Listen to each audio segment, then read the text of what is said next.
Ilan na siyang tomahawk? 800. 800? Yan ka na yung ribs. Mas barato na eh. Barato ribs. 700? 790. Mga nasa 790. Kaya yung canton, ilan na siya? 590. 590. So, ang kinipratuhan na isang stir-fried morning glory nga salad. Yung order. Pero mabayad ka sa tanan. Pinakabarato ang rice. Pinakabarato ang rice. Katawa. Nagtatawa ka. Ay, mas mahal po. Anyway mga kamedya, nandito tayo ngayon sa 7107 Philippines, located at 88th Avenue, General Maximum, Cebu City, Pilipinas. Ang mga in-order namin is, first is yung salad, yung Morning Glory nila, bestseller for only 320 pesos.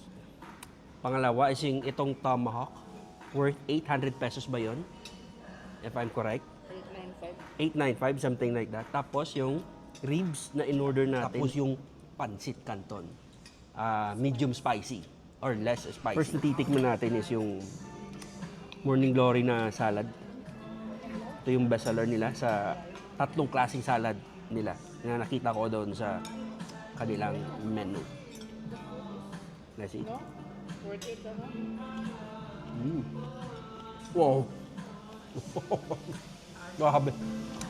Yung salad is naturally delicious. Stir-fried, well-balanced. Talagang may enjoy mo yung lasa. Second is, we will try their pancit canton. Wow! Delicioso.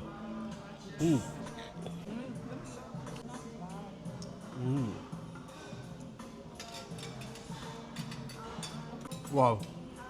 My goodness. Dami. Talagang na-enjoy ko yung pagkain dito. Yung tama ko nila is napaka-tender, napaka-juicy. Tamang-tama lang yung lasa. Hindi siya matapang yung, yung spices or loaded. So, the last but not the least, yung baby back ribs. Wow.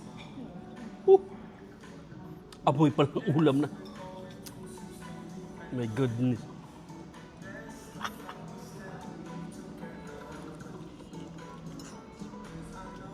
Oh, wow. Mga kamedya, tapos na. Tapos na ako kumain at talagang nabusog ako dahil sa sarap ng pagkain nila.